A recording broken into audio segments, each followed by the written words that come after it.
ఏ కులం ఎంపీ అయినా సరే ఖచ్చితంగా జనాల్లోకి వెళ్ళి దళిత వాడల్లో పనుకొని అక్కడ మౌలిక సదుపాయాలు ఏమేమి కావాలో అవన్నీ కూడా చేయమని చెప్పి ఆజ్ఞాపన చేసింది మన నాయకుడు నారా చంద్రబాబు నాయుడు గారు.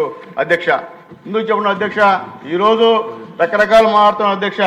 ఈరోజు చంద్రబాబు నాయుడు గారు అనేవాళ్ళు లేకపోతే ఈరోజు దళితులకి ఈరోజు చాలా వెనుకబడిపోయామని చెప్పి ధైర్యంగా చెప్తున్నాం అధ్యక్ష. అధ్యక్ష, ఇక్కడ చూస్తే అటెండెన్స్ 24వ తారీఖున వైఎస్ఆర్ కాంగ్రెస్ 11 మందికి వచ్చారు, సంతకాలు పెట్టారు. 25 మంది వచ్చి సంతకాలు పెట్టారు. 18/3/2025 ఒకరు వచ్చారు. 19/3/2025 నలుగురు వచ్చారు. లోపలక్కడ వచ్చిన కనపడలేదు అధ్యక్ష. మీరు రాలేదా? మీరు మాకు ఐడియా లేదు, మీరు రానిలేదేమో అని మాకు అనుమానం. మార్నింగ్ నేను అనౌన్స్ చేశానండి హౌస్లో. దొంగచాటును వచ్చి సంతకాలు పెట్టి కర్మ ఎందుకు పెట్టిందో నాకు అర్థం కావట్లేదు.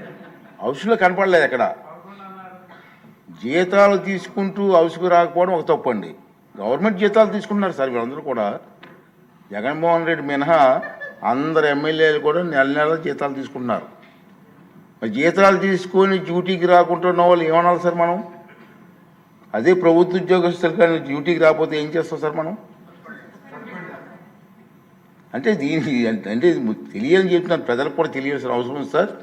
అంచేత దొంగచాటును వచ్చి దొంగ సంతకాలు పెట్టే కర్మ ఎందుకు వచ్చింది సార్ ప్రజాప్రతినిధులకి? ఇవన్నీ కూడా మనం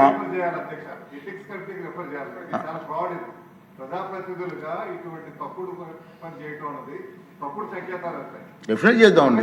ఓకే, డెఫినెట్గా నేను ఒకసారి రూల్స్ వెరిఫై చేసి అవసరమైన రూల్స్ పర్మిట్ చేస్తే ఎథిక్స్ కమిషన్కి వెళ్దాం సార్. తప్పదు, ఇచ్చిందంటే ప్రజల డబ్బు ఇది.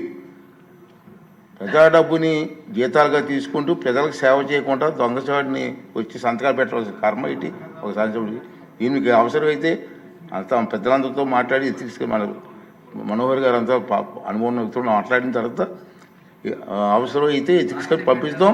దీని మీద సరైన కఠిన చర్య చేస్తారు. రాబోయే రోజుల్లో ఎమ్మెల్యే తాలూకు పాత్ర ఏంటి, వాళ్ళ డ్యూటీస్ ఏంటో వాళ్ళకి తెలియాలి, ప్రజలకు కూడా తెలియాలని ఇది నా తాలూకు ఆలోచన విధానం సార్. Okay sir. సార్, ఈ 16వ శాసనసభ 3వ సమావేశాలను మరి ముగిస్తున్నాం. ఇప్పుడు వాయిదా వేస్తున్నాం సార్, నిర్వధికంగా వాయిదా వేస్తున్నాం సార్.